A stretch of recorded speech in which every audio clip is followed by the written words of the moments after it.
जय हिंद बच्चों, मैं मनीष सेठ आपका दक्षिणी क्लासरूम में बहुत स्वागत करता हूं। बच्चों, हम पढ़ रहे थे स्ट्रिंग वेव और स्ट्रिंग वेव में हमने एक लेक्चर खत्म कर लिया था और उस वाले लेक्चर बिल्कुल बेसिक बातें हमने की थी। भाई वेव क्या होता है, वेव की डेफिनेशन क्या है, टाइप्स ऑफ वेव्स क्या है, उसके बारे में हमने बातचीत कर ली थी। तो अभी हम लेक्चर 2 की शुरुआत कर रहे हैं और इसके अंदर हम थोड़े जो स्टैंडर्ड टर्म्स हैं वेव्स के अंदर जो यूज होते हैं, पहले हम उन पे चर्चा करेंगे, फिर उसके बाद में हम इक्वेशन ऑफ वेव के ऊपर जाएंगे, उसके बारे में बात करेंगे। तो ये बच्चों अपने इसको शुरू करते हैं। सबसे पहले हम बात कर रहे हैं एम्पलीट्यूड की। एम्पलीट्यूड आपके लिए नया नहीं है, आप एसएचएम पढ़ के आए हैं। एसएचएम में एम्पलीट्यूड की बहुत बार चर्चा हुई है, फिर भी हम जब टर्म्स देख रहे हैं तो एम्पलीट्यूड का नाम भी हमने यहाँ पे लिख लिया। तो एम्पलीट्यूड क्या है आपके पास है, पहले आप समझिए। जैसे मान लीजिए अगर आपको ऐसे ऑब्जर्व होता है, जैसे मान लीजिए एक वेव है ऐसे आपके पास में, ये ऐसे एक वेव है, ऐसे एक वेव है आपके पास। अब देखिए इसका जो हर एक पार्टिकल, जैसे यहाँ पे एक रस्सी है, ये एक रस्सी का पार्टिकल है, ये भी एक रस्सी का पार्टिकल है, यहाँ पे भी एक रस्सी का पार्टिकल है, ऐसे ऐसे रस्सी के पार्टिकल्स है ना आपके पास में, स्ट्रिंग के पार्टिकल्स हैं आपके पास। मैंने कुछ ऐसे पार्टिकल्स बना दिए। अगर आप इनसे पूछेंगे ये लूप कहाँ पे जा रहा है, ये पूरा वेव ऐसे आगे की तरफ जा रहा है, पर अगर आप इससे पूछेंगे भाई तू क्या कर रहा है, तो ये बोलेगा मैं कभी ऊपर जाता हूँ कभी नहीं जाता हूँ। तो इसका जो मोशन है वो इस लाइन के लो, इस लाइन में है, ये इस लाइन से को पार नहीं करता, बस इस लाइन में कभी ऊपर जाता है कभी नहीं जाता है, कभी ऊपर जाता है कभी नहीं जाता है। सिमिलरली ये भी ऐसा ही मोशन कर रहा है, ये कभी ऊपर जाता है कभी नीचे जाता है, ऐसा मोशन होता रहता है ना, ये ऊपर नीचे ऊपर नीचे ऊपर नीचे। सिमिलरली हर एक पार्टिकल का जो मोशन है वो आपके इसमें अप एंड डाउन है। अगर आप स्ट्रिंग वेव की बात करें, स्ट्रिंग वेव के अंदर हर एक जो पार्टिकल का motion that is up and down. वो ऐसा नहीं हो रहा कि ये पार्टिकल टूट के आगे चला जा रहा, नहीं, वो डिस्टर्बेंस आगे प्रोपेगेट कर रहा है, पर ये जो पार्टिकल है ये सिर्फ अप एंड डाउन मोशन कर रहा है। क्लियर? तो हम यहां पे लिख सकते हैं पार्टिकल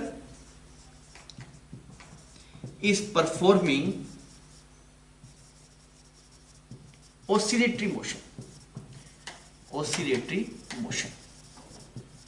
सर ये ऑसिलेटरी मोशन क्या एसएचएम भी हो सकता है? हाँ हो सकता है। सर ये कैसे पता लगेगा कि ये जो पार्टिकल मोशन कर रहा है वो ऑसिलेटरी मोशन है कि एसएचएम है या फिर कोई और टाइप का मोशन है? बच्चों वो सोर्स पे डिपेंड करता है। वो किस पे डिपेंड करता है? सोर्स पे। जैसे मान लीजिए आप अपने हाथ से डिस्टर्बेंस दे रहे हैं, आपका हाथ ऊपर जाके जो नीचे आ रहा है, ये जो अगर पाथ मतलब ये जो इक्वेशन है इसकी, अगर ये आपके हैंड की इक्वेशन एसएचएम की है तो हर एक पार्टिकल की इक्वेशन भी एसएचएम की होगी। आप सोच के देखिए, आपके हैंड के हिसाब से तो पार्टिकल ऊपर नीचे मूव कर रहे हैं, यही तो हो रहा है। अगर हमने इस लास्ट लेक्चर में देखा था, अगर ऐसे करके ऐसे वेव बनाता हूं तो पहले अप वाला पार्ट बनता है फिर लोअर वाला पार्ट बनता है। तो ये सारी जो स्ट्रिंग काम कर रही है वो आपके हैंड के हिसाब से काम कर रही है। अगर आपका हैंड ऐसे एसएचएम कर रहा होगा तो इसके जो पार्टिकल्स हैं वो भी एसएचएम कर रहे होंगे। आपका हैंड अगर एसएचएम ना करे, कोई और ऑसिलेटरी मोशन कर रहा हो, तो पार्टिकल्स भी कैसा मोशन कर रहे होंगे आपके पास में? ऑसिलेटरी मोशन कर रहे होंगे। पर हम जो स्टैंडर्ड पढ़ते हैं वो हम पढ़ते हैं कि हमारा हैंड एसएचएम कर रहा होता है तो ये पार्टिकल्स भी एसएचएम मोशन कर रहे होते हैं। मोस्टली ऐसा ही होता है आपके पास देखने को, पर हो सकता है कभी कुछ और हो, वो डिपेंड करता है सोर्स का मोशन कैसा है आपके पास। आपको इसमें क्या चमकना चाहिए? आपको इसमें ये चमकना चाहिए पार्टिकल है वो सिर्फ अप एंड डाउन मूव कर रहे हैं या आगे टूट के नहीं जा रहे हैं। अच्छा, अगर ये particle up and down move कर रहे हैं तो अगर आप सिर्फ एक पार्टिकल को ऑब्जर्व करें, सिर्फ किसको ऑब्जर्व कीजिए? पार्टिकल को ऑब्जर्व कीजिए। पूरी वेव के अंदर सिर्फ आप एक पार्टिकल को ऑब्जर्व कीजिए। पार्टिकल डांस करता दिखाई देगा, ऊपर जा रहा है ऐसे नीचे जा रहा है, ऊपर जा रहा है ऐसे नीचे जा रहा है। तो अगर आप पार्टिकल से पूछेंगे पार्टिकल तो कैसा मोशन कर रहा है, तो पार्टिकल बोला मैं ऑसिलेटरी मोशन कर रहा हूं, कभी ऊपर जा रहा हूं कभी नहीं जा रहा हूं, कभी ऊपर जा रहा हूं कभी नहीं जा रहा हूं। तो मैंने बोला यार अगर तू ऑसिलेटरी मोशन करते हैं क्या पैरामीटर है, तो बोलेगा मैं जो मीन पोजीशन से मैक्सिमम हाइट पे जा पा रहा हूं दैट इज एम्पलीट्यूड, और मीन पोजीशन से इस तरफ भी जितनी मैक्सिमम डेप्थ में जा रहा हूं that is also amplitude. Mean position से जितना ऊपर जाएंगे वो भी एम्पलीट्यूड होता है, मीन पोजीशन जितना नीचे जाएंगे वो भी क्या होता है बच्चों आपके पास? That is also amplitude. मेरी बात समझ में आ रही है? कोई दिक्कत नहीं। तो हर एक पार्टिकल यहाँ पे ऑसिलेटरी मोशन कर रहा है और हर एक पार्टिकल जो एम्पलीट्यूड है वो कितना है आपके पास? ए है। अगर आप इस वाली गिवन सिचुएशन में अगर आप देख रहे हैं तो अभी हमने क्या किया है, हमने एक वेव जा रही है उसकी फोटो खींच ली। अब ये वेव चल नहीं रही है, this is not a progressive wave, this is not a travelling wave, this is एक फोटो खींच रही, वेव जा रही थी हमने उसकी फोटो खींच ली। अगर आप इस वेव को अब फोटो को मतलब आप बोल देंगे भाई साहब फोटो नहीं है चलो वेव, तो वेव चलेगी चलती हुई दिखाई देगी। तो अब आप देखिए हर एक पार्टिकल यहां पे ऐसे कर रहा था, तो इस गिवन इंस्टेंट पे जब आपने चलती हुई वेव की फोटो खींची है तो उस वाले इंस्टेंट पे ये वाला पार्टिकल अपनी मैक्सिमम पोजीशन पे देखिए, ये वाला जो पार्टिकल है वो कहां पे? अपनी मैक्सिमम पोजीशन पे। ये वाला पार्टिकल मीन पोजीशन पे, ये सबसे नीचे वाली पोजीशन पे है, इसके बीच में जो पार्टिकल्स हैं वो कोई और पोजीशन पे है।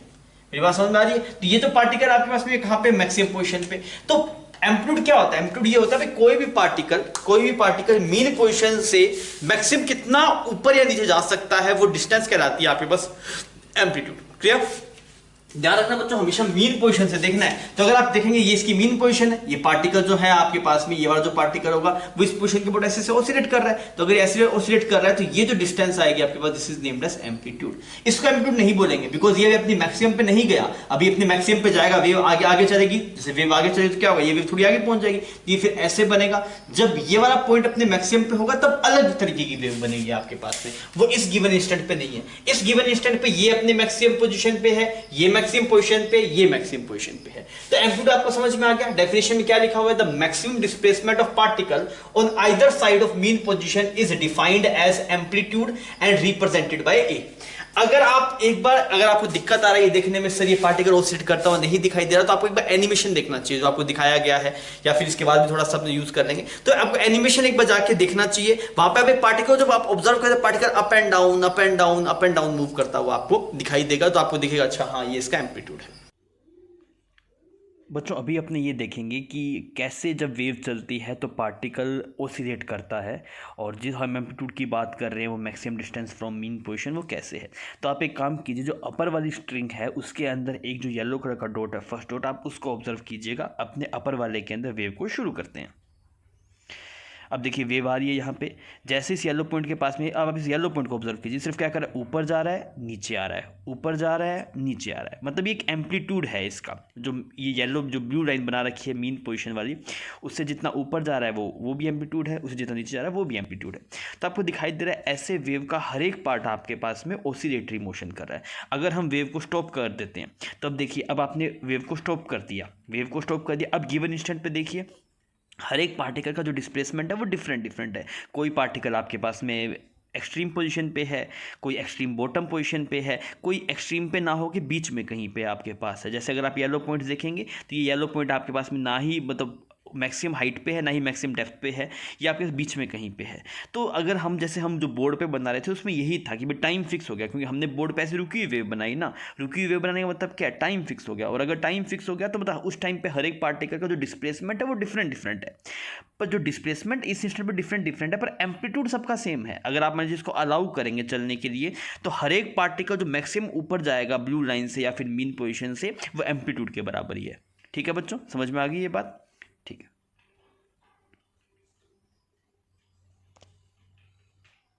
क्लियर है, कोई दिक्कत नहीं? ठीक है। तो बच्चों ये तो आपके पास पहली टर्म थी एम्पलीट्यूड। आइए अब इसके बाद में हम सेकंड टर्म की बात करते हैं, that is named as wavelength.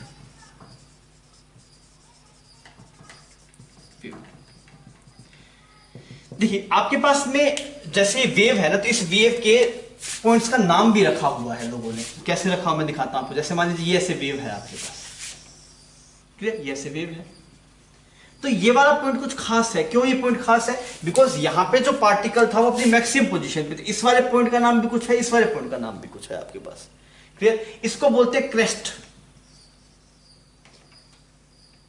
CR crest, ठीक है। और ये होता है ट्रफ, ट्रफ समझ में। सिमिलर इस वाले पॉइंट का नाम क्या होगा आपके पास? क्रेस्ट, जी लगता है यार ये क्रेस्ट, ठीक है। और ये नीचे वाले पॉइंट का नाम होता है ट्रफ, ठीक है। ध्यान रखेंगे आप ये बात।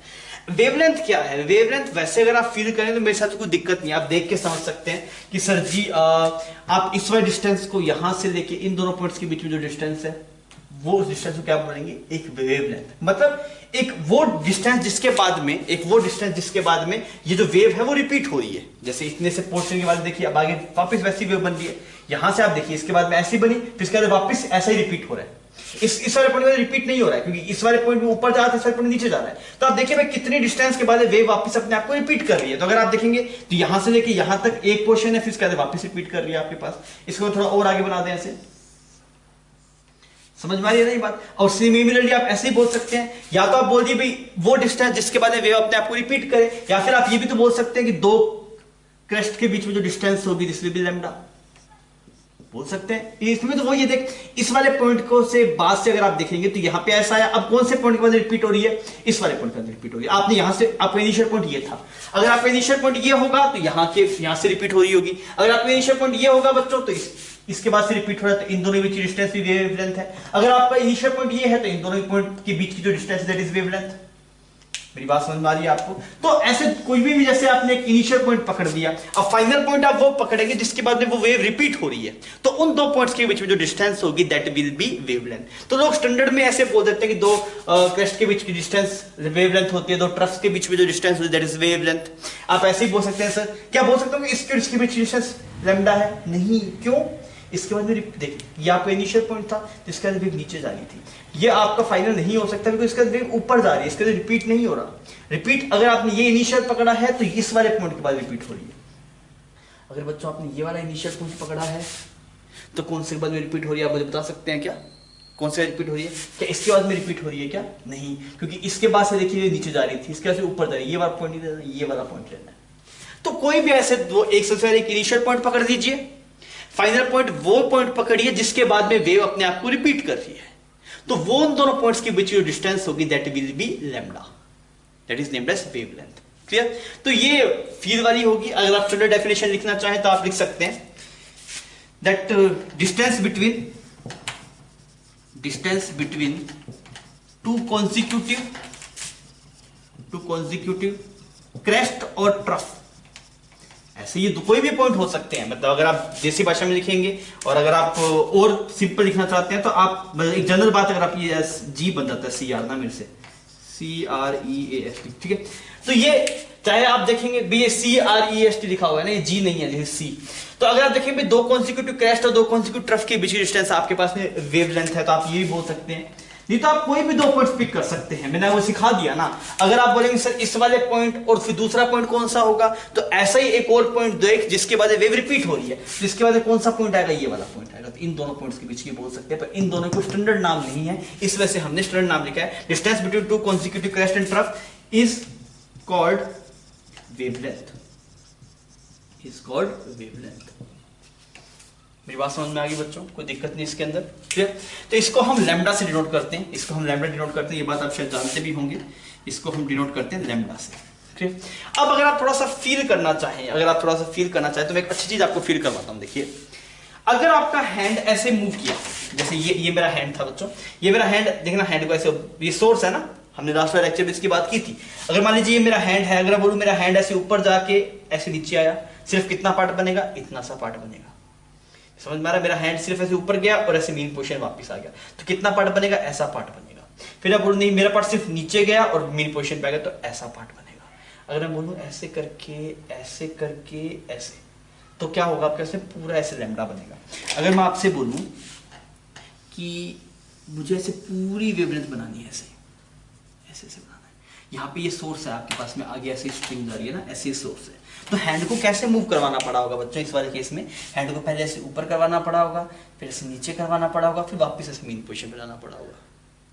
तो आप सोचिए कि जितने टाइम पीरियड में, जितने टाइम में सोर्स, मतलब जो सोर्स का टाइम पीरियड है, और सोर्स का टाइम पीरियड ये तो था, सोर्स का टाइम पीरियड क्या होगा भाई साहब? जितने टाइम के बाद में अपना मोशन रिपीट करता है उसे हम टाइम पीरियड बोलते हैं एसएचएम के अंदर।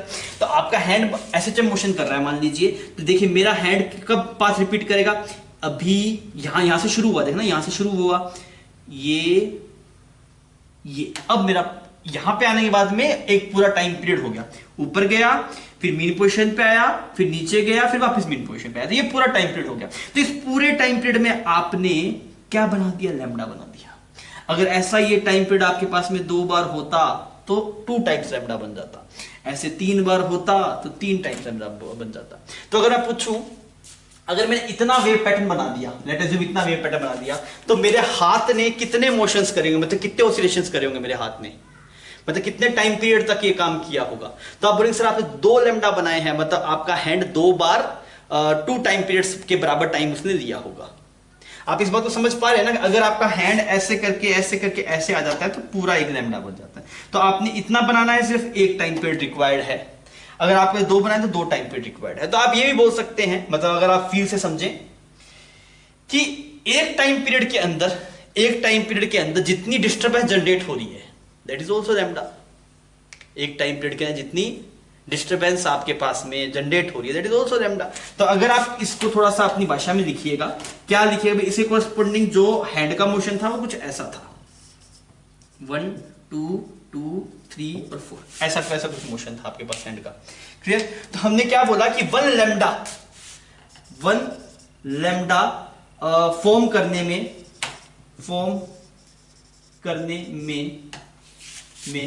टाइम कितना लगा आपके पास? टाइम लगा कैपिटल टी। ये कैपिटल टी क्या है? ये कैपिटल टी हो गया आपके पास टाइम पीरियड ऑफ सोर्स, जो सोर्स का जो मूव करेगा जो time period, that is T. तो ये टी क्या है आपके पास? Time period of source, time period of source. अगर आप देसी भाषा में लिखना चाहें तो अपनी भाषा में जरूर एक बात लिखिएगा कि इतना फॉर्म करने के लिए हाथ को एक टाइम पीरियड में जितना जैसे मूव करे तो पूरा एक पाथ कवर करना पड़ेगा ना आपके पास, पूरा एक ऑसिलेशन कवर करना पड़ेगा। ऐसे करके एक पूरा ऑसिलेशन जब कवर कर देगा तो एक लैम्डा बन जाएगा, 2 ऑसिलेशन कवर कर देंगे 2 लैम्डा बन जाएगा। तो अगर मैं बोलूं भाई साहब ये कितने टाइम में जनरेट हुआ, तो कैपिटल टी टाइम में जनरेट हुआ, कैपिटल टी टाइम में जनरेट हुआ। ये बात समझ पा रहे हैं? तो अगर आप बच्चों ये बात समझ पा रहे हैं तो आगे की टर्म्स वेव वेलोसिटी और उन सब में आपको थोड़ी दिक्कत कम होगी, आप इजीली समझ जाएंगे। ठीक है, तो छापिए इस बात को, फिर आगे बढ़ते हैं। बच्चों हम नेक्स्ट टर्म की बात करें, that is named as term, that is time period. और टाइम पीरियड की बात हम थोड़ी चर्चा हमने इससे लास्ट में थोड़ी की भी थी। देखिए, या तो आप ऐसे, मैं आपको सिंपल चीज से समझाता हूं कि आपको ये समझ में आ रहा है कि टाइम पीरियड क्या होगा। जैसे सोर्स है ये आपके पास में, तो सोर्स जितने टाइम के अंदर अपना कंप्लीट एक ऑसिलेशन कर लेगा, सोर्स जितने टाइम के अंदर अपना एक ऑसिलेशन कंप्लीट कर लेगा, वो time will be equal time period. भाई अगर मेरा हैंड सोर्स है, मैं अपने हैंड से वेव को जनरेट कर रहा हूं, तो एक जितने टाइम के अंदर मेरा हैंड पूरा एक ऑसिलेशन कंप्लीट करे, एक ऑसिलेशन मतलब पूरा जैसे सिस्टम होता है पूरा ऐसे एक ऑसिलेशन कंप्लीट हो गया, तो that will B time period. मेरी बात समझ में आ रही है? तो अगर आप इसे वेव की फॉर्म में बोलना चाहें तो आप क्या बोलेंगे? देखिए, अगर आपका हैंड ऐसे पूरा एक टाइम पीरियड कर रहा है, मतलब ऊपर गया, फिर ऐसे वापस मेन पोजीशन पे आया, फिर नीचे आया, फिर ऐसे आया, इतना टाइम लगा, तो इतने टाइम में कितना वेव जनरेट हो जाएगा? तो आप बोले इतने टाइम में इतना वेव जनरेट हो जाएगा। कैसे? कितना वेव जनरेट हो जाएगा? इतना वेव जनरेट हो जाएगा, एक लैम्डा के बराबर। इस बात का फील आनी चाहिए बच्चों, अगर आपकी फील नहीं आएगी तो बहुत दिक्कत है इस चीज के अंदर। तो अगर आप देख रहे हैं कि भाई जब आपके हैंड ने पूरा एक टाइम पीरियड किया, इस बात की चर्चा हम पहले कर चुके हैं, अभी जस्ट हमने की थी कि अगर आपका हैंड पूरा एक ऑसिलेशन कंप्लीट करे तो उतने में जितना वेव फॉर्म आपके पास में जनरेट होगा। तो अगर आप वेव की फॉर्म में बोलना चाहते तो आप ये बोल देंगे भाई साहब जितने टाइम में ये एक लैम्डा बनेगा दैट इज टाइम पीरियड। या फिर आप दूसरे शब्दों में ऐसे ही बोल सकते हैं कि सोर्स जितने टाइम में एक अपना ऑसिलेशन कंप्लीट करे दैट इज टाइम पीरियड। दोनों एक ही तो बात है। या तो आप ऐसे बोलिए सोर्स एक ऑसिलेशन जितने टाइम में कंप्लीट करता है दैट इज टाइम पीरियड, और यू कैन से कि भाई एक लैम्डा का जितना वेव फॉर्म बनने में जितना टाइम लगा दैट इज टाइम पीरियड। तो यहां पे जो मैंने डेफिनेशन लिखी है वो लिखी है वेव के हिसाब से, बिकॉज हम वेव पढ़ रहे हैं। तो मैंने क्या लिखा था? Time period taken to cover distance equal to one wavelength, मतलब वन वेवलेंथ बनने में, या फिर जैसे मान लीजिए अब ये वाला लैम्डा, जैसे ये वाला पॉइंट है, अब इसको कहां से कहां पे जाना है, अब अगर आगे मूव करेगा तो एक टाइम पीरियड बाद में क्या होगा, ये कुछ ऐसे करके कुछ यहां पहुंच जाएगा आपके पास में एक टाइम पीरियड बाद में। तो हमने क्या लिखा इसके अंदर कि आपकी जो वेव है उसको एक लैम्डा डिस्टेंस ट्रेवल करने में, या फिर आप ऐसे बोल सकते हैं भाई लैम्डा वेव फॉर्म बनने में जो टाइम लगता है that is named as time period. Clear है ये बात? तो अगर आप दूसरे शब्दों में लिखना चाहे तो आप ऐसे भी लिख सकते थे, time in which source completes its one oscillation is called time period, और ये दोनों बातें आपस में लिंक्ड है, क्योंकि भाई साहब जब सोर्स एक टाइम मतलब एक ऑसिलेशन कंप्लीट करेगा उतने ही टाइम के अंदर आपके पास में लैम्डा फॉर्म होगा। क्लियर? तो आपको समझ में आ रहा है भाई साहब? अगर आप देखें ये है, जैसे मान लीजिए एक वेव फॉर्म बना के आपने छोड़ दिया, एक वेव बनाया फिर इसके अंदर आपने सोर्स को मूव नहीं करवाया, आपने इसको फिक्स कर दिया। अब क्या होगा भाई साहब? जैसे ही एक टाइम पीरियड खत्म होगा तो ये फिर कितने डिस्टेंस मूव करेगा आपके पास में? लैम्डा मूव कर जाएगा, फिर एक और टाइम के बाद में आपके पास फिर लैम्डा मूव कर जाएगा। तो ऐसे ये प्रोसेस आपके पास कंटिन्यूसली मूव होता रहेगा। तो आप सोच के देखिए t इज इक्वल टू 0 पे ये जो डिस्टर्बेंस था, सबसे पहले आपने कौन सी डिस्टर्बेंस को बनाया? इस वाले डिस्टर्बेंस को बनाया ना, सबसे पहले डिस्टर्बेंस आपने ये बनाया। तो अब देखिए t इज इक्वल टू 0 पे ये डिस्टर्बेंस यहां पे था, और t is equal to capital T तक आते आते ये डिस्टर्बेंस यहां पे पहुंच गया। तो डिस्टर्बेंस कितना मूव किया? लैम्डा मूव किया। तो हमने जो लैंग्वेज लिख रखी है वो ये वाली लैंग्वेज लिख रखी है कि भाई साहब जितने टाइम पीरियड के अंदर डिस्टर्बेंस लैम्डा डिस्टेंस आगे चला गया दैट इज टाइम पीरियड। वो भी तो सही बात है। आपको अगर मैं वैसे बोलूं, ऐसे हैंड करके ऐसे आपने जो वेव फॉर्म डिजाइन किया है, तो t इज इक्वल टू 0 पे जब आप ऐसे मूव कर रहे थे ऊपर की तरफ, तो कौन सा वेव फॉर्म जनरेट हो रहा था? ये वाला वेव फॉर्म जनरेट हो रहा था भाई। t इज इक्वल टू 0 पे आपका हैंड यहाँ पे था, उस टाइम पे रस्सी बिल्कुल स्ट्रेट थी, कहीं कोई आपके पास में वेव फॉर्म नहीं था। जैसे ही आप अपने हैंड को ऊपर लेके जाएंगे, तो हैंड को ऊपर लेके सबसे पहले क्या बनेगा? ये वाला पार्ट बनेगा, यहां से लेके यहां तक लेके नीचे आएंगे तब तक ये पार्ट बनेगा। तब देखिए t इज इक्वल टू 0 पे ये वाला डिस्टर्बेंस जो था वो यहाँ पे था, और t is equal to capital T पे डिस्टेंस यहां पे पहुंच गया। तो भाई साहब वेव कैपिटल टी टाइम में कितना डिस्टेंस मूव की? लैम्डा डिस्टेंस मूव की। दैट्स व्हाई वी से कि टाइम पीरियड क्या है, कि टाइम कितना टाइम लगेगा वेव को आगे जाने में। वेव में दिक्कत यार, वेव चलती है और बोर्ड पे चलती हुई वेव दिखा पाना दिक्कत है। भाई साहब वेव चल रही है ना, बेस वेव को चलाएं कैसे? नहीं चला सकते भाई साहब, ये 2D बोर्ड है यहाँ पे, तो उसके लिए आपको एनिमेशन रिक्वायर्ड होता है, इसलिए साथ साथ में हम एनिमेशन की हेल्प ले रहे हैं। तो अगर आप 3D में एनालिसिस आपका बढ़िया है तो वेव को आप देख पाएंगे, आप चीजों को इमेजिन कर सकते हैं, तो वेव को देखने में आपको आसानी होगी। ठीक है, ये हुआ आपके पास में टाइम पीरियड। अब हम नेक्स्ट टर्म जिसकी बात करते हैं, that is named as frequency. Frequency, what is the meaning of frequency? देखिए, फ्रीक्वेंसी का मतलब यह है कि कोई चीज एक सेकंड में कितनी बार हो रही है, वो उसकी फ्रीक्वेंसी है। भाई आप ऐसे बोलते हैं कि हमारे घर में कोई गेस्ट आ रहे हैं, तो भाई साहब गेस्ट आने की फ्रीक्वेंसी कितनी है? तो हम बोलते हैं भाई एक मंथ में 5 बार आते हैं। क्लियर? तो उसमें हमने बोल दिया कि एक मंथ में 5 बार आते हैं। जनरल फ्रीक्वेंसी की आप बात करें तो उस चीज का मतलब है कि एक सेकंड में कुछ चीज कितनी बार हो रही है, that is named as frequency. बात समझ में आ गई? जैसे मान लीजिए हमने बोला कि गिटार है, गिटार की वायर की फ्रीक्वेंसी कुछ 220 हर्ट्ज है। आप अभी हमने नहीं पढ़ा कि गिटार की कैसे फ्रीक्वेंसी है, बता रहा हूं, आपने तो सुना तो होगा। वैसे गिटार है, एक इंस्ट्रूमेंट, उसकी फ्रीक्वेंसी 230 हर्ट्ज है।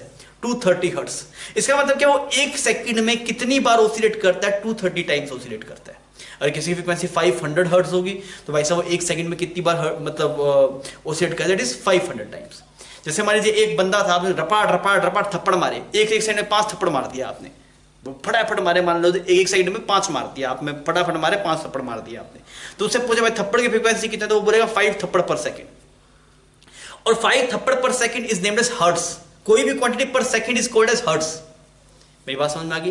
तो कोई भी एक क्वांटिटी, मतलब कोई भी एक चीज एक सेकंड में कितनी बार हो रही है, वो कहलाती है उसकी फ्रीक्वेंसी। अब थोड़ा सा देखते हैं इसका फॉर्मूला कैसे लिखा जाएगा। मैं आपको ये बोलूंगी भाई साहब एक थप्पड़ मारने में एक, या फिर ऐसे बोलो 5 थप्पड़ कितने सेकंड में मारे भाई साहब? 5 थप्पड़ कितने सेकंड में मारे आपने? 5 थप्पड़ मारे आपने एक सेकंड के अंदर।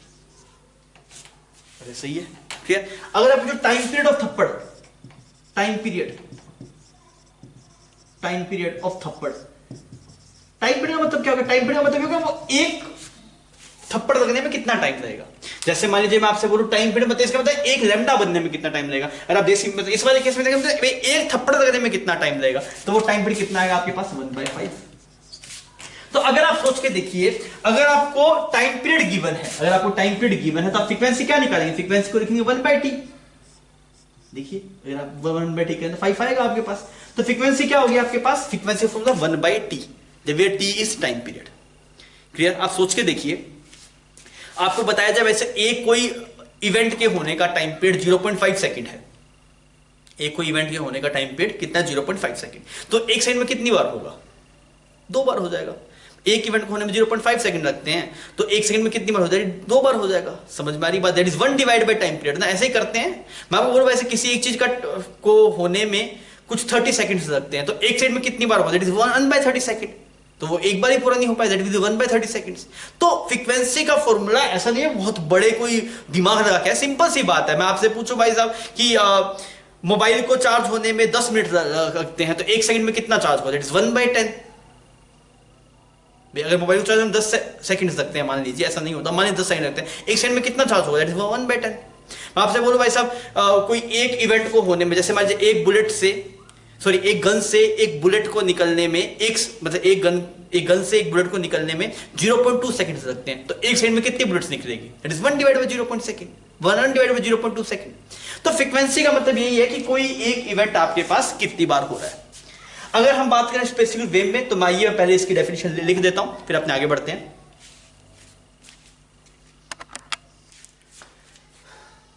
अगर हम बात करें वेव कहते हैं, तो फ्रीक्वेंसी क्या होना चाहिए? वैसा एक सेकंड में कितने लैम्डा जनरेट हो रहे हैं, एक सेकंड में कितने लैम्डा जनरेट हो रहे हैं, that will be called as frequency. तो हम क्या बोलेंगे? Number of wavelengths, number of lambda produced in produced in, या फिर फॉर्म लिखेंगे तो ज्यादा बेटर है, कोई बात नहीं, the number of lambdas produced in 1 second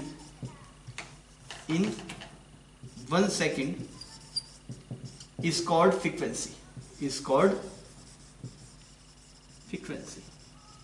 या फिर आप सोर्स की फॉर्म में लिखना चाहते हैं, आप ऐसे भी लिख सकते हैं कि वैसा 1 सेकंड में सोर्स जितना ऑसिलेट कर रहा है, मतलब जितनी बार ऑसिलेट कर रहा है, जैसे मान लीजिए मैं 1 सेकंड में ऐसे करके ये एक बार और ऐसा 2 बार कर पा रहा हूं मैं 1 सेकंड के अंदर, तो मैं अब क्या बोलूंगा कि भाई साहब मेरा जो हैंड की फ्रीक्वेंसी है वो 2 हर्ट्ज है, तो 1 सेकंड में 2 बार मैं कर पा रहा हूं, तो कितने लैम्डा बनेंगे, 2 लैम्डा बनेंगे। तो मैंने देखा भाई नंबर ऑफ लैम्डा कितने प्रोड्यूस होंगे। या फिर आप ये भी देख सकते हैं कि 1 सेकंड के अंदर ये कितने लैम्डा कवर कर देता है, डिस्टेंस अगर चलना शुरू करे तो कितने लैम्डा कवर कर, दोनों बात ही आपके पास यहाँ पे बोली जा सकती है। फॉर्मूला बहुत ढंग से क्लियर होना चाहिए। फ्रीक्वेंसी होता है आपके पास 1/टाइम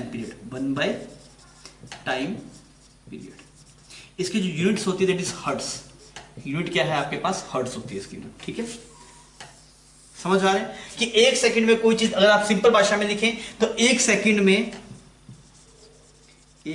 में कोई इवेंट कितनी बार होगा इस फ्रीक्वेंसी ऑफ दैट इवेंट, इस frequency of that event. I hope आपको बात समझ में आ गई होगी, क्लियर है। तो आपको ये यूज करना है, तो इसकी जो यूनिट है दैट इज 1/सेकंड ना, दिस इज 1/टाइम पीरियड सेकंड, और 1/सेकंड को आप क्या बोलते हैं, हर्ट्ज बोलते हैं। फ्रीक्वेंसी 2 होती है आपके पास में, एक तो सीधी फ्रीक्वेंसी होती है आपके पास में, एक होता है एंगुलर फ्रीक्वेंसी, वो होती है रेडियन पर सेकंड। आपने सुना दैट इज एंगुलर फ्रीक्वेंसी, वो ओमेगा आपके पास में था, याद आ रहा है आपको, वहां पे ओमेगा आपने पढ़ा होगा, that is A is equal to omega square x, वो आपके पास में था, that is angular frequency, that is radian per second, clear. तो वो अलग टर्म है, ये फ्रीक्वेंसी अलग टर्म है, उसकी वजह रेडियन पर सेकंड, ये है हर्ट्ज आपके पास में, क्लियर। तो इसका जो फॉर्मूला दैट इज 1/टाइम पीरियड। समझ में आ गई बात आपको। तो आपको जो भी फील आ रही है तो वो फील के वर्ड्स भी आप अपने साथ में लिखते रहिए, अगर आपको चीज चमक रही है तो बहुत बढ़िया, कोई दिक्कत आए तो आप बता भी सकते हैं, ठीक है। आप इतना छापिए बच्चों, फिर अपने आगे बढ़ते हैं। बच्चों नेक्स्ट टर्म की बात करें, इट इज वेव वेलोसिटी। ये पहले भी हम लिख चुके थे, ये नहीं लिखना, यहाँ से शुरू कर रहे हैं, इसको यूज करेंगे यहाँ पे वेव वेलोसिटी में, इस वजह से इसको मिटाया नहीं है। तो वेव वेलोसिटी क्या होगा आपके पास, थोड़ा बता सकते हैं आप, क्या होगा वेव वेलोसिटी, क्या डेफिनेशन बोल सकते हैं हम इसकी। हमें बोल सकते हैं भाई साहब कि जिस स्पीड से डिस्टर्बेंस ट्रेवल कर रहा है that is the speed of wave. सही बात है यार, मान लीजिए ये वाला डिस्टर्बेंस पहले यहाँ पे था, तो जिस स्पीड से डिस्टर्बेंस ट्रेवल कर रहा है, अगर मान लीजिए 20 स्पीड से ट्रेवल कर रहा है that is a wave velocity. तो अब सिंपल भाषा में आप लिख सकते हैं that is speed with which disturbance is travelling in medium is called wave velocity। या फिर आप इस स्पीड वर्ड को अलग फॉर्म में ऐसे भी लिख सकते हैं कि डिस्टेंस ट्रेवल्ड बाय वेव, या फिर distance travelled by the disturbance in per unit time, distance travelled by the disturbance in per unit time is wave velocity, ऐसे भी लिख सकते हैं। Distance travelled by disturbance per unit time is wave velocity। तो दोनों definition हो सकती है। तो अगर हम यहाँ पे देखें तो दोनों बातें सही हो सकती है, या तो हम ये देख लेंगे भाई साहब डिस्टेंस कितना ट्रेवल कर रहा है, डिस्टर्बेंस पर यूनिट टाइम, वो भी वेव वेलोसिटी है आपके पास में, या फिर जिस स्पीड के साथ में डिस्टर्बेंस प्रोपेगेट हो रहा है मीडियम में that is also wave velocity. अब आप समझिए, आपको ये समझ में आया कि यार वेव जो है लैम्डा डिस्टेंस कितने टाइम में ट्रेवल करता है, क्या कैपिटल टी टाइम में। ये तो डेफिनेशन थी कि भाई साहब लैम्डा डिस्टेंस ट्रेवल करने में जो टाइम रहता है दैट इज टाइम पीरियड। तो हमें समझ में आया कि वेव लैम्डा डिस्टेंस ट्रेवल करने में कैपिटल टी टाइम रहता है, तो वहां से आप इजीली वेव वेलोसिटी निकाल सकते हैं। तो हम क्या करेंगे, वेव वेलोसिटी आपके पास में हो गया, वेव वेलोसिटी अगर आप देखेंगे तो उसका एक्सप्रेशन आ गया आपके पास, डिस्टेंस डिवाइड बाय टाइम। अब देखिए कितना डिस्टेंस ट्रेवल किया, लैम्डा डिस्टेंस ट्रेवल किया, कितने टाइम में किया, कैपिटल टी टाइम में किया, तो यहां से वेव वेलोसिटी आ गया। तो वेव वेलोसिटी का फॉर्मूला जो आपके पास में आया that is lambda by T. ये चमकना चाहिए आपको सही ढंग से कि देखिए कितना डिस्टेंस ट्रेवल किया, लैम्डा डिस्टेंस ट्रेवल किया। ये तो बात थी ना भाई, टाइम पीरियड डेफिनेशन यही तो थी कि भाई साहब लैम्डा डिस्टेंस ट्रेवल करने में जो टाइम रहता है टाइम पीरियड। तो मैंने बोला यार अगर मुझे किसी डिस्टेंस जो ट्रेवल की है उसका टाइम पता है तो उसका मैं यूज कर सकता हूं। तो मैंने बोला डिस्टेंस ट्रेवल हुआ दैट इज लैम्डा, और कितने टाइम हुआ दैट इज कैपिटल टी, और कैपिटल टी टाइम पीरियड है आपके पास में। तो यहां से मैंने वेव वेलोसिटी का एक्सप्रेशन निकाल दिया। और अगर मैं इसको कुछ ऐसे लिख दूं तो आप बुरा मानेंगे क्या? बुरा नहीं मानना चाहिए आपको। क्यों? कि भाई साहब ये 1/t था। 1/t क्या होता है आपके पास? फ्रीक्वेंसी। क्या क्या that is 1/t is frequency. तो अगर मैं 1/t को फ्रीक्वेंसी लिख दूं तो ये एक्सप्रेशन कुछ ऐसा बन जाएगा। तो ये सब एक्सप्रेशन आपको पता होने चाहिए, आपको याद रखने की जरूरत नहीं। अगर आप चीजों को फील कर सकते हैं तो बच्चों को रट्टा नहीं मारना पड़ेगा चीजों का ना। तो फ्रीक्वेंसी आपके पास दैट इज वेलोसिटी हुआ दैट इज λ/t। तो आप 1/t को लिख सकते हैं frequency. What is the unit of frequency? That is hertz. Velocity की unit metre per second. Lambda is wavelength that is will be in metre, और T हो गया आपके पास टाइम पीरियड। यहां पे जो टी आपके पास में है that is time period, time period. और जो आपके पास में एफ है दैट इज फ्रीक्वेंसी। क्लियर है इतनी बात? कोई दिक्कत नहीं है इसमें? ठीक है, आप इतनी कहानी छाप लीजिए। अच्छा एक और काम करते हैं, वो ओमेगा याद आ रहा है क्या आपको? ओमेगा कभी याद आ रहा है? वो एंगुलर फ्रीक्वेंसी वाला जो हमने एसएचएम में देखा था। तो वहां से भी अगर आप थोड़ा लिंक करें तो बात बन सकती है। देखिए टाइम पीरियड अगर आपको याद होगा तो टाइम पीरियड होता है 2π डिवाइड बाय ओमेगा। देखिए इसमें कुछ नया नहीं किया। ये क्या होता है भाई, टोटल टाइम पीरियड मान लीजिए हम रेडियल फॉर्म में अगर लिखेंगे तो 2π पाथ हुआ आपके पास। या आपने देखा ना एसएचएम में, ये कुछ नया थोड़ी आपके लिए। t is equal to 2π by omega. कभी मान लीजिए ओमेगा की टर्म में कोई बात हो, कैसे होगी ओमेगा की टर्म में वो आपको दिखाऊंगा मैं। मान लीजिए कभी ऐसे आपके साथ बात हो जाए time period is equal to 2π by omega आपके पास में हो, तो आप ऐसे लिख सकते हैं omega is equal to 2πf। तोते उड़ गए क्या इसके अंदर? अरे चमक गया क्या? कि भाई साहब क्या किया, ओमेगा को आप यहां पे लेके गए, तो 2π/t बन गया। और 1/t क्या होता है? फ्रीक्वेंसी होता है। तो ये एक्सप्रेशन कभी यूज हो तो आपको यूज करना आना चाहिए। क्लियर है बच्चों? तो ये एक्सप्रेशंस थे कुछ जो हमने यहाँ पे निकाले हैं, और ये आगे हमें चैप्टर पढ़ने में हेल्प करेंगे। आई होप आपको चीज समझ में आ गई होगी। ठीक है, आप इतना छाप लीजिए। फिर जो टर्म्स हमने पढ़ी है उस पे बेसिस बिल्कुल सिंपल से सवाल अपने कर रहे हैं ताकि थोड़ा सा आप फ्रेंडली हो जाए उन टर्म्स को। तो आप देख लीजिए लैम्डा गिवन है, लैम्डा क्या बोलते हैं? That is wavelength. Capital T मतलब टाइम पीरियड। तो आपसे क्या पूछेगा? Find out wave velocity. कर पाएंगे इसको? करके बताइए फटाफट।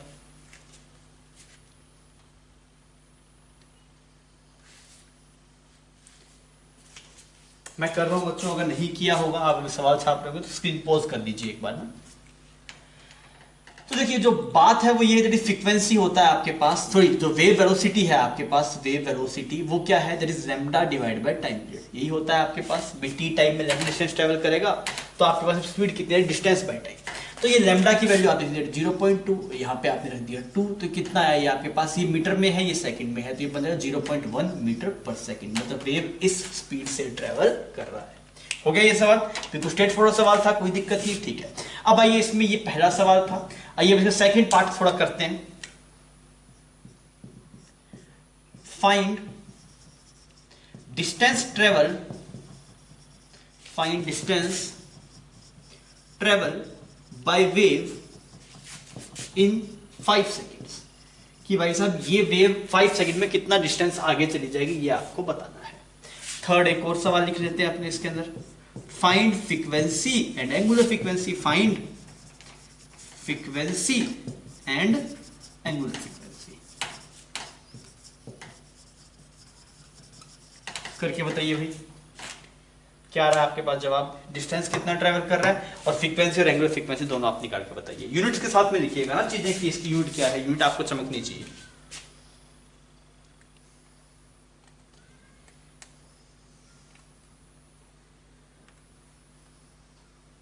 हाँ भी हुआ? ठीक है, तो अगर आप बोलेंगे डिस्टेंस तो डिस्टेंस हो जाएगा किस स्पीड से जा रही है वेव। डिस्टेंस कितना आ जाएगा आपके पास? That is wave velocity multiply time. Wave velocity multiply time. तो वेव वेलोसिटी कितने? 0.1। कितना टाइम है? 5। तो कितना आएगा? 0.5 मीटर वेव आगे चला जाएगा। अच्छा अब अगर आप बात करेंगे फ्रीक्वेंसी की, तो फ्रीक्वेंसी होता है आपके पास 1 बाय टाइम पीरियड।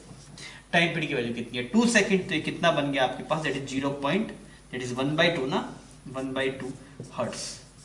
इसका आप 0.5 हर्ट्ज भी बोल सकते हैं। फिर क्या पूछा? ये टर्म पूछा एंगुलर फ्रीक्वेंसी। ये नॉर्मल वाली frequency, this is angular frequency. Angular frequency होता है ओमेगा।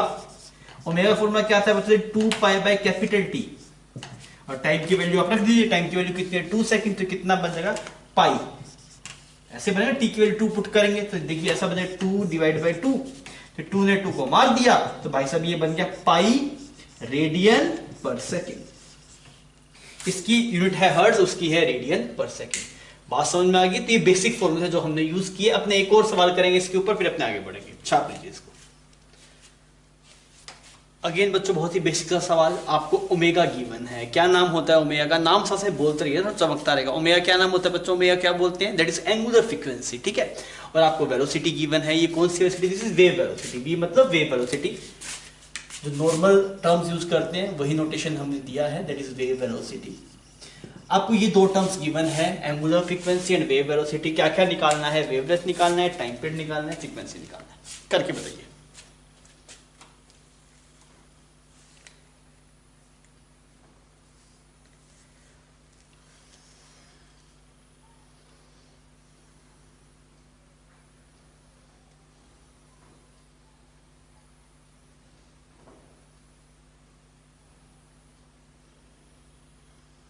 अभी हुआ तो आप क्या बोलेंगे? जो आपके पास में ओमेगा गिवन है, ओमेगा क्या होता है? ओमेगा होता है 2 pi by T, 2 pi by T. तो ओमेगा की वैल्यू कितनी है? 4 पाई। ये किसके बराबर आया? 2 पाई बाय टी। तो यहां से जो टी आपके पास निकल के आया that is 1/2 second, that is 0.5 second. सही। अब सब बात बन जाएगी। सबसे पहले लैम्डा पूछा, लैम्डा किसके बराबर होता है? That is velocity multiply time period. Wave velocity given है 2 पुट कर दो, टाइम पीरियड कितना है? 0.5, ये पुट कर दो, तो कितना आ जाएगा? लैम्डा 1 मीटर आ जाएगा आपके पास। फ्रीक्वेंसी पूछा है, तो फ्रीक्वेंसी कितना होता है? फ्रीक्वेंसी होता है 1/t। ये होता है ना फ्रीक्वेंसी आपके पास, 1/t। टाइम पीरियड पता है, दैट मींस कितना आ जाएगा? 2 हर्ट्ज आ जाएगा। तो आसान सवाल था, सिंपल सा सवाल था। बस आपके फोन मतलब बेसिक चीजें आपको थोड़ी क्लियर हो जाए इस वजह से दिया गया था। ठीक है, आप छाप लीजिए इतना, फिर अपने आगे बढ़ते हैं। स्टूडेंट्स हम बात कर रहे हैं इक्वेशन ऑफ ट्रैवलिंग वेव की। ट्रैवलिंग वेव मतलब क्या? जो वेव चलती हुई आपको दिखाई देना। वेव भी स्टेशनरी वेव्स भी होती है, वो भी हमारे सिलेबस में है, वो अपने चैप्टर के रास्ते पढ़ेंगे। ट्रैवलिंग वेव मतलब जो आप वेव देखते हैं रस्सी में, जो वेव ऐसे आगे की तरफ आपको बढ़ती हुई दिखाई देगी। क्लियर? वो है आपके पास में ट्रैवलिंग वेव। क्लियर? थोड़ा सा आपको एनिमेशन रिक्वायर्ड हो सकता है, इसके लिए मैं समझाने की कोशिश कर रहा हूँ। चमक जाए बहुत बढ़िया, नहीं तो फिर अपन देखते हैं उसको। देखिए, अगर आप ऐसे वेव को देखिए, आपके सामने ऐसे वेव देखिए, वेव ऐसे मस्त ऐसे यहाँ पे ये ऐसे लूप बनाया, ऐसे ये वेव ऐसे है, कंटिन्यूस वेव है, और ये वेव ऐसे आगे की तरफ बढ़ रही है, ऐसे चलती हुई दिखाई दे रही है आपको। तो थोड़ी देर बाद वेव क्या होगा आपके पास? अभी यहाँ पे है, फिर ये वेव कुछ ऐसे, ये वाला पॉइंट यहाँ पहुंच जाएगा, ये कुछ यहाँ पहुंच जाएगा, ऐसे करते करते ये वेव कुछ ऐसी बन जाएगी। तो ऐसे ऐसे वेव आगे की तरफ आपको बढ़ती हुई दिखाई देगी। तो बोर्ड के ऊपर वो वेव चलती हुई नहीं दिखा सकते, या आप थोड़ा इमेजिन कर लीजिए इस चीज को ना, वेव ऐसे आपको आगे चलती हुई दिखाई दे रही है। तो अगर आप देख रहे हैं तो हर एक टाइम पे वेव का फॉर्म अलग अलग है भाई, हर एक टाइम पे अलग अलग वेव दिखाई दे रही होगी आपको। कैसे सर? जैसे मान लीजिए किसी एक इंस्टेंट पे कुछ ऐसा वेव फॉर्म दिखाई दे रहा है आपको, ऐसे ऐसे करके कुछ ऐसा वेव फॉर्म दिखाई दे रहा है किसी एक इंस्टेंट पे। फिर उसके बाद में क्या होगा? उसके बाद कुछ ऐसा हो जाएगा, ये वेव फॉर्म कुछ ऐसे आगे चला जाएगा, कुछ ऐसा हो जाएगा। फिर थोड़ा और कोई इंस्टेंट पकड़ेंगे तो आप ये फॉर्म कुछ ऐसा हो जाएगा। समझ में आ रहा है? तो हर एक इंस्टेंट पे जो वेव का फॉर्म है वो क्या है आपके पास? डिफरेंट डिफरेंट है। सही है ये बात? तो मतलब एक तो जो वेरिएबल है आपके पास है वो टाइम है। एक वेरिएबल अगर आप उठाएंगे तो वेरिएबल एक तो आपके पास में टाइम है। कैसे फील आ रहा है ये आपको कि सर हर एक टाइम पे जो वेव फॉर्म है वो डिफरेंट डिफरेंट है। मतलब अगर आप टाइम को बदल रहे हैं by changing time, by changing time wave form is changing, wave form is changing. इतनी बात सही है, इसमें कोई दिक्कत नहीं। तो अगर जैसे जैसे आप टाइम को चेंज कर रहे हैं वैसे वैसे वेव फॉर्म आपके पास से बदलता जा रहा है। या फिर आप ऐसे देख सकते हैं, मान लीजिए हम एक एनिमेशन देख रहे हैं ना वेव का, तो आपने कभी एक इंस्टेंट पॉज किया तो वो टाइम पे वेव फॉर्म दिखाई दे दिया। जैसे आपसे वीडियो चल रही है वेव की, मान लीजिए हम एनिमेशन वीडियो देख रहे हैं, तो अगर हमने स्क्रीन को पॉज कर दिया, अच्छा हमें इस टाइम का वेव फॉर्म दिखाई दिया, फिर आप वीडियो वापस चलिए, फिर किसी और टाइम पे पॉज कीजिए तो कोई और वेव फॉर्म दिखाई देगा। मान लीजिए हो सकता है किसी इंस्टेंट पे ये वाला पार्टिकल मैक्सिमम पे हो, फिर थोड़ा टाइम बाद में ये वाला पार्टिकल मिनिमम पे हो, और कंटिन्यूस वेव फॉर्म है, एक वेव ट्रेन है। तो ये तो आप समझ में आए ना, सामने आपके वेव चल रही है, आपने अभी स्क्रीन को पॉज किया तो कोई पार्टिकल ऊपर कोई नीचे, आप थोड़ी देर बाद फिर पॉज किया तो हो सकता है वो पार्टिकल जो पहले ऊपर था वो नीचे चला गया हो, या फिर कहीं और चला गया हो। तो भाई टाइम के साथ में वेव का पैटर्न क्या हो रहा है आपके पास से बदल रहा है। तो एक वेरिएबल तो टी है आपके पास में। क्लियर? अच्छा सर, अगर टाइम को फिक्स कर लेना, मान लीजिए हम बोले टाइम फिक्स कर दो, टाइम फिक्स करने का मतलब क्या, टी कांस्टेंट हो जाए। टाइम को फिक्स करने का मतलब क्या है, टी कांस्टेंट। अब टी कांस्टेंट कब होगा, जब आप फोटो खींच लेंगे। भाई फोटो खींच दिया, ठीक है सर, ये T is equal to 1 second की वेव फॉर्म है। फिर थोड़े चलाया, अच्छा सर ये T is equal to 2 second की वेव फॉर्म है। अच्छा फिर वीडियो चलाई, अच्छा ये sir T is equal to 5 second की वेव फॉर्म है।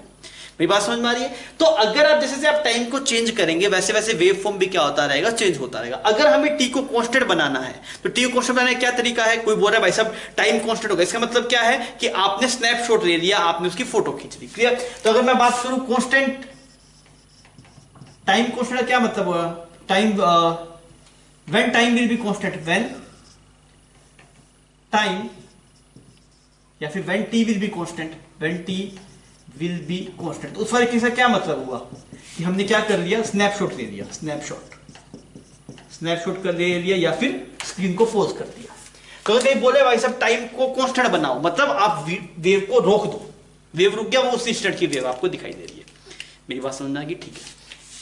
अब मान लीजिए कि हमारे पास एक ऐसे वेव जा रहा था और मैंने बोला वैसे टाइम को कांस्टेंट कर दो, तो आपने क्या करा, आपके फोन में जो वेव चलती हुई आपको दिखाई दे रही थी, आपने उसको पॉज कर दिया, और पॉज करने के बाद में ऐसा वेव बन गया, क्लियर। आपने पॉज किया तो आपको ऐसा वेव दिखाई दिया, मान लीजिए, क्लियर। अब मैं पूछूं, बताओ डिस्प्लेसमेंट बताओ पार्टिकल्स का, दिस इज वाई, आपको ऐसे यहां पे कुछ ऐसे एक्स दिखाई दे रहा है। भाई ये पार्टिकल डिस्प्लेसमेंट कैसा डिस्प्लेसमेंट मुझे नहीं पता। पार्टिकल डिस्प्लेस हो रहे हैं, कहां पे हो रहे हैं मुझे अरे हो तो रहे यार, ये देख, ये पार्टिकल कभी ऊपर जा रहा है, नीचे जा रहा है, कभी ऊपर जा रहा है, कभी नीचे जा रहा है। अच्छा ये वाला पार्टिकल भी ऊपर जा रहा है, नीचे जा रहा है, कभी ये भी ऊपर नीचे, सब मूव कर रहे हैं। तो अगर मैं आपसे पूछूं कि टाइम कांस्टेंट, सबसे पहले टाइम वेरिएबल है, इतना चमक गया वैसे टाइम वेरी हो रहा है, हर एक पॉइंट पे देखिए, हर एक टाइम पे डिफरेंट डिफरेंट वेव फॉर्म्स आपके पास बना है, मतलब टाइम एक वेरिएबल है। फिर आप बात करेंगे सर जी मैंने बोला सर मैं टाइम को कांस्टेंट कर दिया, अब आप वाई बताओ। मैंने आपको बोल दिया टाइम कांस्टेंट है, टाइम को क्या क्या कर दिया बच्चों, अपने ने कांस्टेंट कर दिया, टाइम को फिक्स कर दिया, टाइम को फिक्स कर दिया मतलब स्नैपशॉट ले लिया आपने, ठीक है। अब मैं बोलूं बताओ वाई की वैल्यू कितनी, नाउ वाई कितना है।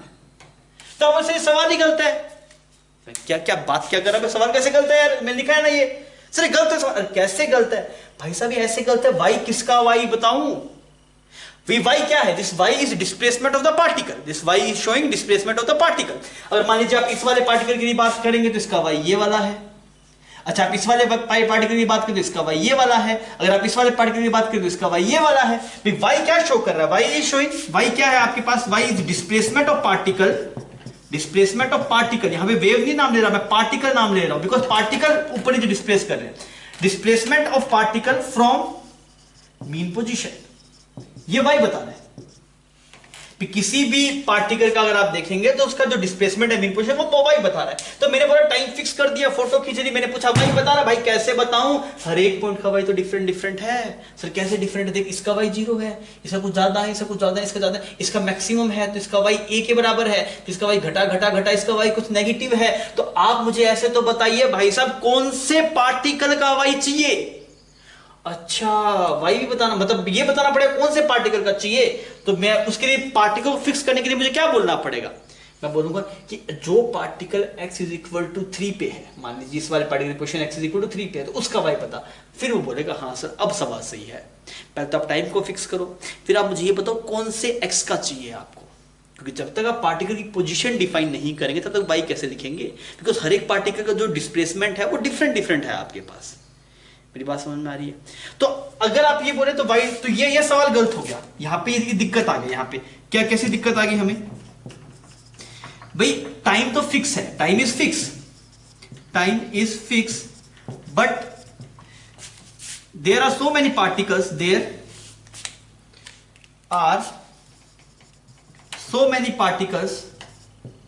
so many particles which particles displacement we want।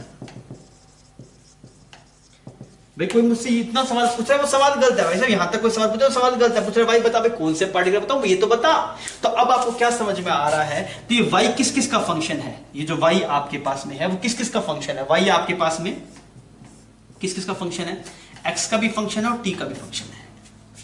तो आपके अगर आपको ये जानना आप चाहते हैं, इस बात को सिंपल भाषा में समझिए, गणित में मत उलझिए। अगर आप ये पूछना चाहते हैं कि किसी पार्टिकल डिस्प्लेसमेंट बताओ, तो आपको दोनों चीजें बतानी पड़ेगी, टाइम भी बताओ और एक्स भी बताओ, दोनों वेरिएबल हैं। तो अगर आप एसएचएम में देख रहे थे तो एसएचएम में क्या था बच्चों, एक्स फिक्स था, पार्टिकल एक ही, जैसे ये पार्टिकल है तो एसएचएम कर रहा है, बस इसकी पोजीशन फिक्स थी। यहाँ पे क्या बहुत सारे पार्टिकल्स है, तो पहले आपको ये डिफाइन करना पड़ेगा कि आप कौन से पार्टिकल के बारे में चर्चा कर रहे हैं, तो उसके लिए क्या पहले एक्स बताना पड़ेगा। फिर आपको ये बताना, जैसे आपको मैं एसएचएम में पूछता हूँ, तो मैं एसएचएम में पूछता हूँ भाई साहब एक पार्टिकल एसएचएम कर रहा है, बताओ उसका वाई कितना है या फिर उसका डिस्प्लेसमेंट कितना था, उनसे सवाल गलत है। पहले आप ये बताइए कौन से टाइम पे आप एसएचएम में डिस्प्लेसमेंट निकालना चाहते हैं। फिर आपको मैं ये बोलूंगा ना भाई, अगर मान लो पार्टिकल मीन पोजीशन शुरू हुआ तो बताओ t/2 पे डिस्प्लेसमेंट कितना है, ये पूछना सही है ना। मैं सिर्फ ये पूछूं एसएचएम कर रहा है पार्टिकल, बताओ डिस्प्लेसमेंट कितना, सवाल ही गलत है। सर हर एक टाइम पे उसका डिस्प्लेसमेंट बदल रहा है।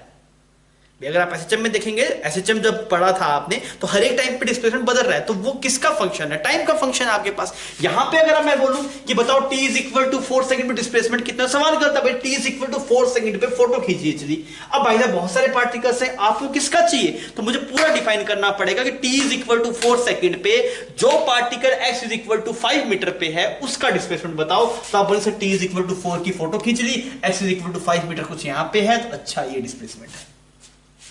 तो यहां पे जो आपके पास में डिस्प्लेसमेंट है वो किसका फंक्शन है, x एंड t, दो वेरिएबल्स हैं यहां पे।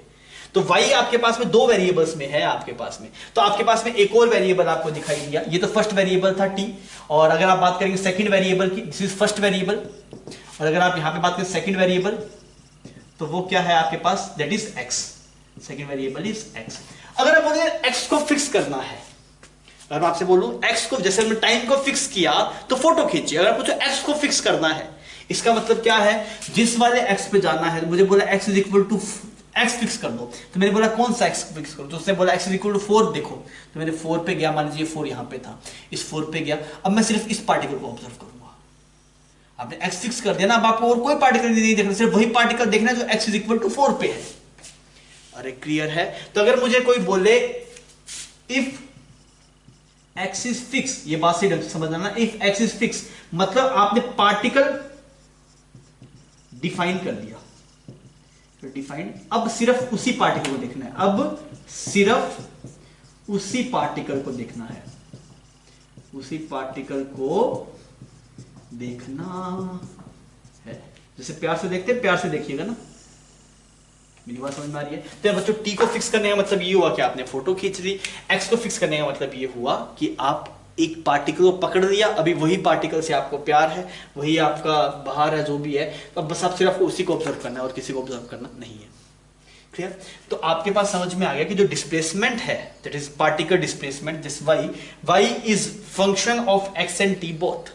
यहां पे अगर आप समझेंगे तो क्या समझेंगे, displacement of particle, displacement of particle is function of x and t both. SHM में ऐसा नहीं था, एसएचएम में सिर्फ, अगर आप एसएचएम में देखें तो एसएचएम में सिर्फ एक ही वेरिएबल था, टाइम पीरियड। यहां पे दो वेरिएबल है x एंड t, तो वेव में दो वेरिएबल्स आते हैं, और एसएचएम में कितने आते हैं, एक वेरिएबल। तो वेव में, इन वेव 2 वेरिएबल्स, कौन कौन से देखे हमने, x एंड t। और अगर आप बात करेंगे इन एसएचएम, तो आपके पास सिर्फ 1 वेरिएबल था, दैट इज t। क्लियर है। अब आप ये फील भी कर सकते हैं यार, मान लीजिए ट्रेवलिंग वेव है, तो आपसे पूछो डिस्प्लेसमेंट बताओ, तो सिर्फ टाइम बताने से भी काम नहीं चलेगा, सिर्फ x बताने से भी काम नहीं चलेगा। मान लीजिए मैंने बोला बताओ, मान लीजिए मेरा सवाल होता, एक वेव चल रही है, एक ट्रेवलिंग वेव है, बताओ उसका x = 4 पे डिस्प्लेसमेंट कितना है। मतलब एक पार्टिकल है जो x = 4 पे है, बताओ उसका डिस्प्लेसमेंट कितना है। तो आप क्या बोले सर, x = 4 को ऑब्जर्व करा, अब ये पार्टिकल डांस कर रहा है ऐसे ऊपर नीचे ऊपर नीचे ऊपर नीचे। तो आप पूछेंगे भाई साहब, अगर आपने x = 4 पे चलेगी, तो अब आप एक पार्टिकल को ऑब्जर्व कर रहे हैं और वो ऑसिलेटरी मोशन कर रहा है। भाई साहब ऑसिलेटरी मोशन कर तो कौन से टाइम पे चाहिए, टाइम तो बता, तभी जाके ना हम y फिक्स करेंगे, तभी जाके y मिल पाएगा ना। मतलब अगर आपने x फिक्स कर दिया, मतलब एक पार्टिकल को ऑब्जर्व करें जो एसएचएम है, अब एसएचएम में तो उसमें टाइम बताना पड़ेगा, बिना टाइम किए आप डिस्प्लेसमेंट नहीं निकाल सकते। क्लियर। तो जो ओवरव्यू था बात का, जो कंक्लूजन है बात का, वो ये है कि वेव में दो वेरिएबल होते हैं, कौन कौन से, x एंड t। ये बात आप दिमाग में बिठा लीजिए कि वेव में दो वेरिएबल्स हैं, x एंड t। तो अगर आप वेव की इक्वेशन लिखेंगे तो वहां पे दो वेरिएबल चाहिए, एक वेरिएबल से काम नहीं बनेगा। एसएचएम में सिर्फ एक वेरिएबल होता था, इक्वेशन होती थी x = a sin ωt + phi, एक वेरिएबल है t। पर वेव में दो आपके पास आएंगे, उसकी इक्वेशन आएगी a sin ωt - kx, t भी है और x भी है।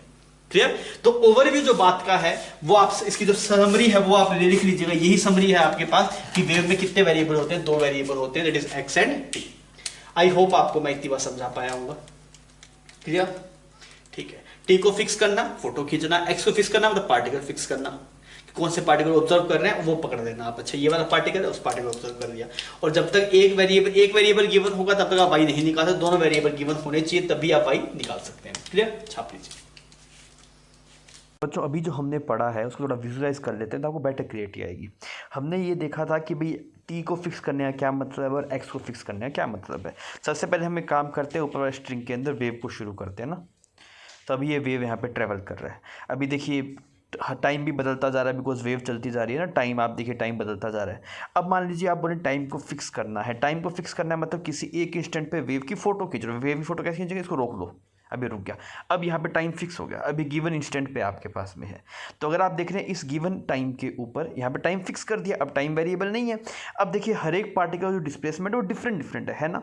तो अगर मैं आपसे पूछूँ कि इस वेव के अंदर ये जो आपको वेव दिखाई दे रही है, इस वाले वेव के अंदर मैं पूछूँ कि आप डिस्प्लेसमेंट बताइए, तो वो दिक्कत है ना, आपको पहले बताना पड़ेगा कौन सी पोजीशन वाले पार्टिकल की आप बात कर रहे हैं। मैं अगर आपको ये बोल दूँ कि ये जो येलो वाला पॉइंट है इसके कोरस्पॉन्डिंग जो पोजीशन है उस पर बताओ, तब मैं बता सकता हूँ। या फिर कोई और पोजीशन आप बताएंगे तो मैं उसका डिस्प्लेसमेंट बता सकता हूँ। सिर्फ मैं यहाँ से ये बोल दूँ भाई साहब कि किसी वेव का बताओ तो बताना बहुत दिक्कत है। क्लियर? तो हमें एक तो चीज़ दिखाई दी कि भाई टी को फिक्स करने के बाद में आपके पास में एक्स वेरिएबल आता है, और अगर आप एक्स को फिक्स कर देंगे इसका क्या मतलब है। एक्स को फिक्स करने का मतलब बच्चों ये हुआ कि आप एक पॉइंट को ऑब्जर्व कर रहे हैं, सिर्फ एक ही पार्टिकल को ऑब्जर्व कीजिए। तो यहाँ पे हमें येलो वाला दिखाई दे रहा है, आप येलो वाले को ऑब्जर्व कीजिए, कैसा मोशन कर रहा है, up and down up and down up and down. अगर इसका मतलब ये हुआ अगर हम एक्स को फिक्स कर देते हैं तब ये पार्टिकल कैसा मोशन कर रहा है आपके पास में, ऑसिलेटरी मोशन कर रहा है। और ऑसिलेटरी मोशन किसका फंक्शन है, टाइम का। अगर मैं आपको ये बोलूं कि येलो जो आपके पास में डॉट है उस वाली पोजीशन के ऊपर पार्टिकल का डिस्प्लेसमेंट बताइए, तो आप क्या बोलेंगे, सर अगर हमने ठीक है पोजीशन फिक्स हो गया पर ये येलो वाला डॉट तो हर एक टाइम के साथ में कभी ऊपर जा रहा है कभी नीचे जा रहा है, तो आप ये टाइम भी फिक्स करके बताइए ना कौन से टाइम के ऊपर आपको ये चाहिए। तो ये हमें समझ में आया कि एक जो वेव होगी वो 2 वेरिएबल्स का फंक्शन होगी, उसमें एक्स भी वेरिएबल है टी भी वेरिएबल है। एसएचएम में सिर्फ एक वेरिएबल था, इसलिए थोड़ी वेव की मैथमेटिक्स थोड़ी सी अच्छी रहती है। तो हमने इस वाले लेक्चर में बेसिक आइडिया ले लिया थोड़ा सा कि वेव की इक्वेशन किस कैसा फंक्शन होता है। नेक्स्ट वाले लेक्चर में जब आप आएंगे तो हम वेव की इक्वेशन को सही ढंग से लिखेंगे। ठीक है बच्चों, okay, thank you for watching.